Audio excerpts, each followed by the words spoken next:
So coming up this weekend, we have a very large weekend of MMA, including the UFC card, the UAE Warriors card, and also LFA 222 Pires versus Belakh, which is going to be taking place on UFC Fight Pass at 7 p.m. Eastern Time on Friday, the 14th of November. I am also going to cover Cage Warriors on my channel and, of course, in article form on the We Want Picks website. So if you do sign up to the website, use my code Artem for 10% off your first membership. I have done a video already on the UFC card. I have done a video on the UAE Warriors card. So if you do enjoy this and you want to see my predictions for those other cards on this weekend, do check those out. And kind of like I did with the UAE Warriors card, I'm going to go top to bottom.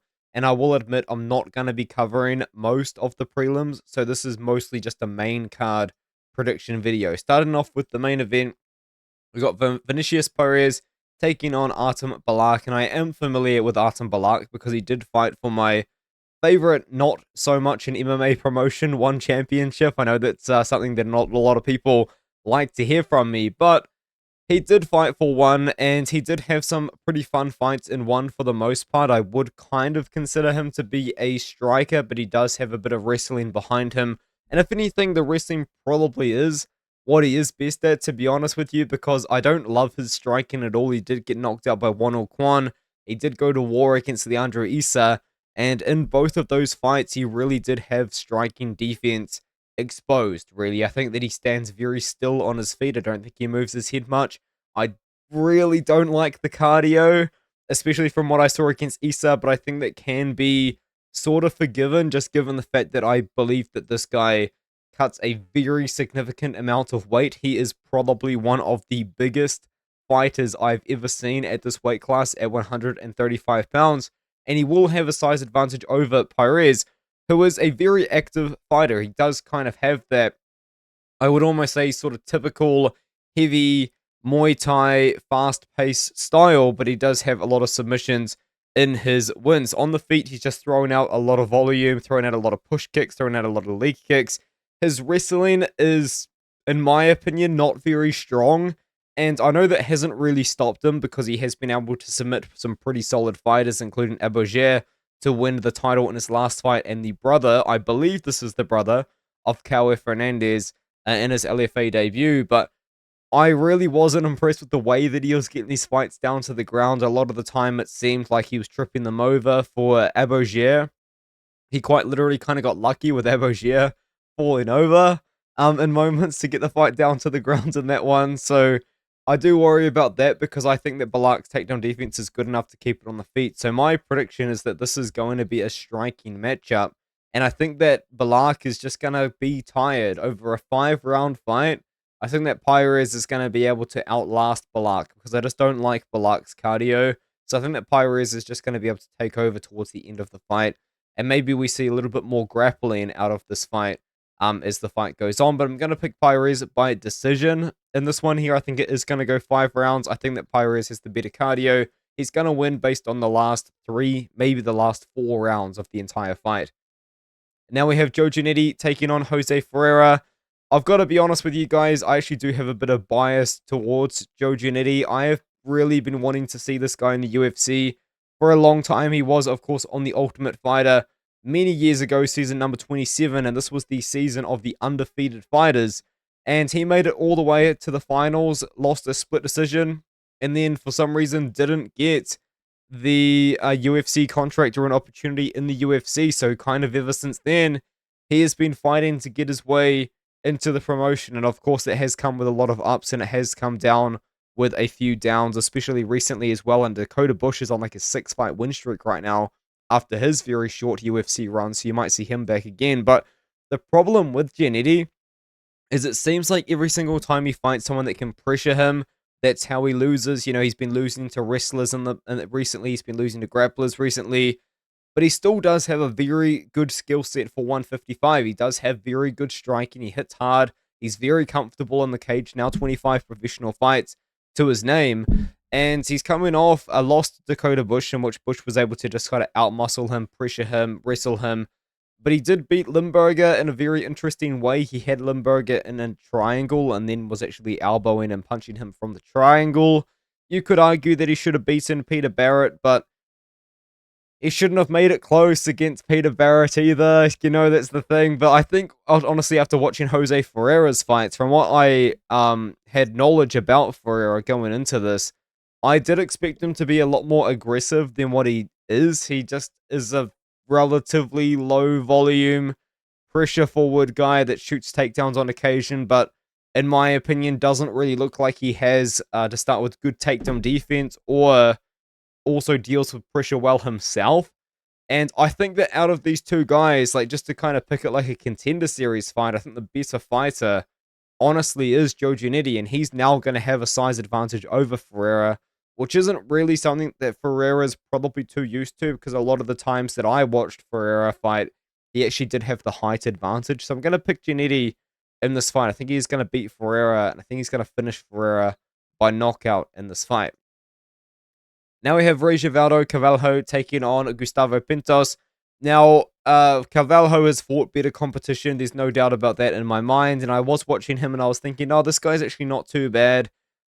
But I just saw him get rocked on the feet way too much. You know, Alex Gilpin caught him early in the first round and knocked him down and just hurt him. And then he's been knocked out by Blake Builder, which isn't really a good sign. But still UFC level fighter. Shaheen Santana's an interesting one because he has a really big win recently, actually, over Isaac Thompson, which is controversial, but still a massive, massive win to have. Isaac Thompson could be the next guy out of Australia into the UFC.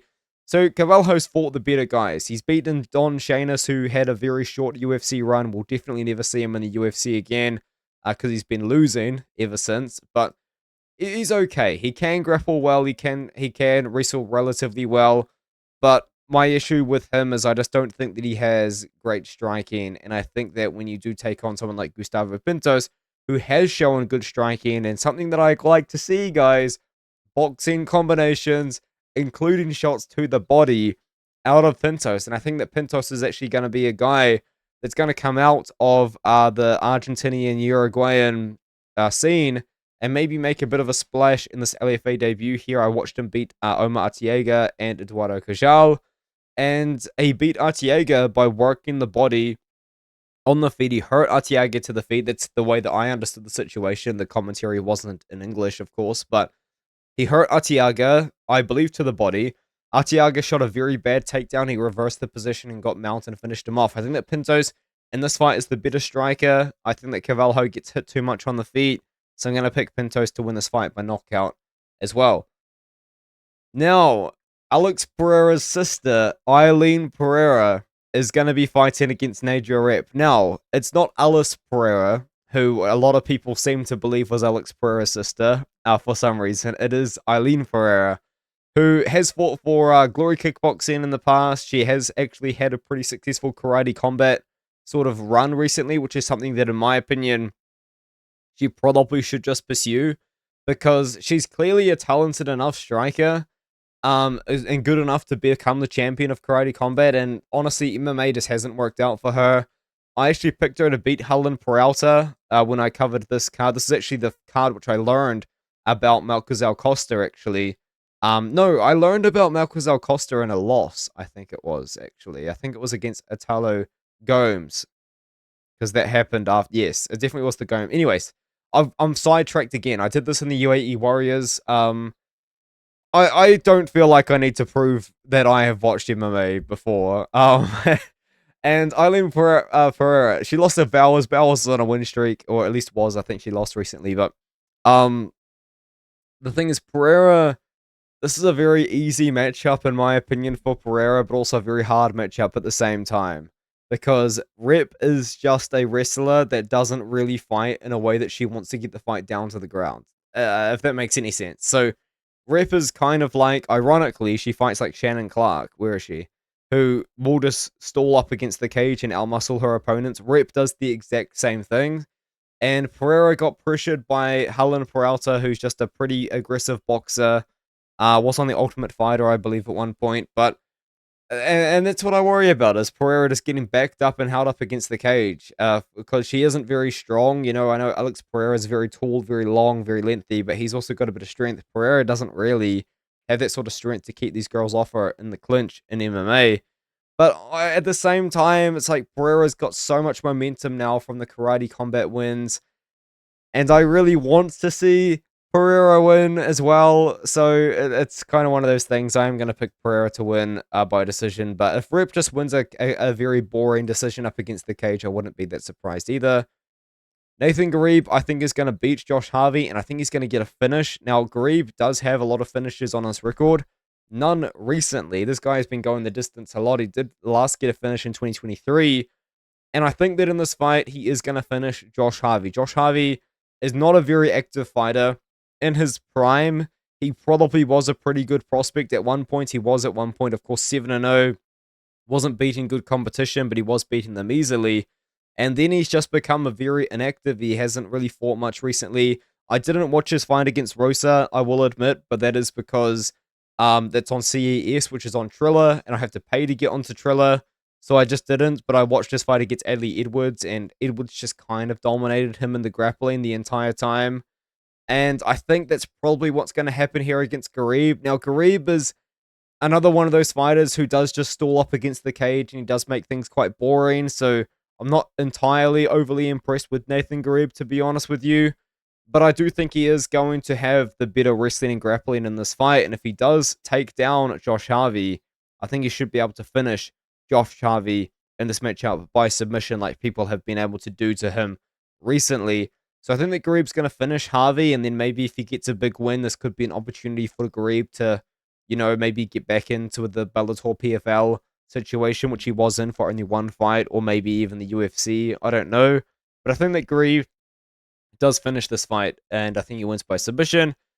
This is hilarious matchmaking. Now, there is actually an original matchup between Ednilson Santos versus Marquez Forrest, which would have been a little bit of a better fight, in my opinion. Now, Scottie Stockman is very, very interesting to me because he has 12 wins. I think all of them, most of them are by knockout and in the first round, over absolutely like these guys with losing records, these guys that aren't very good. And I think he was just trying to can crush his way into the UFC, and it just didn't quite really work out for him. So now he started to take on some very high level prospects throughout his career, including Dakota Bush, who I talked about earlier, Rodrigo Cezinando, who is in the UFC now, Stefano Paterno, who's probably knocking on the door, and Brian Zercher. And the thing is, there's a very clear sort of thing here where he's losing by submission in the first round. So you would think this guy's got no grappling. He doesn't know how to grapple. He showed really good wrestling and grappling against Brian Zercher, which is crazy and is something I should have used to pick against them against Magomedov, because I actually picked Magomedov in that fight. He's going to smoke Dumal Roa as well. What is this matchmaking? This is insane. But anyways, yeah, I think Ednilson Santos is going to beat Stockman, because it just kind of looks like if you can take Stockman down, he doesn't really have anything on the ground. And Santos isn't really a grappler, but he did beat Kamala Kirk in a very high volume affair, and then got knocked out by Dylan Mantello, who's not very good at fighting. I think that Santos is going to win a decision. The last fight I want to talk about on this card is Edens Charles versus Ansar Khamzaev. Now, Edens Charles could be a pretty good prospect, and I will give him a shout out. He has a YouTube channel. I believe it's called something along the lines of Sniper Edens Charles or something like that. If you search up Edens Charles Flex Fights, you will see it, because he uploaded his fight against Gustavo Grandados on that. So thank you very much for doing that, Edens Charles. But he's got a Muay Thai background. The problem with the Gustavo fight as well, as I saw him got taken down by Gustavo. And the problem is you don't want to get taken down by Ansar Khamzaev, because Ansar Khamzaev is just this crazy prospect who's only 20 years old, who got a really big win against Abbas Abbasov. And after that, against Andy Waters did give him some trouble in the ways that he just was able to survive the first round, really, and Khamzaev kind of gassed out and showed that he didn't have that much cardio, and also his striking is pretty weak, but he still won the fight, still dominated early on, and that's what he's going to try and do here. He's going to try and get the takedown, going to try and get the submission quickly, and honestly, I do think he is going to get it. I do think he is going to submit Edens Charles. Charles looks like he could be a good prospect, as I said, given the Muay Thai background and amateur experience, but Khamzaev is like, This is a guy that people could potentially start talking about as the next Khamzaev. This is how good this guy actually is. So just kind of keep an eye out for Khamzaev. If you saw him, you saw him here first. Trust me, guys. I think this is a guy who will be in the UFC within the next 2 or 3 years easily. So I'm picking Khamzaev by submission in this fight. And aside from that, I do think that Orientiev versus Garcia is an interesting fight, but I looked at it on paper and thought, I'll give it a miss. So I apologize for that. Just the main card for me. Let me know what you think in the comments below, and I'll see you guys in the next one.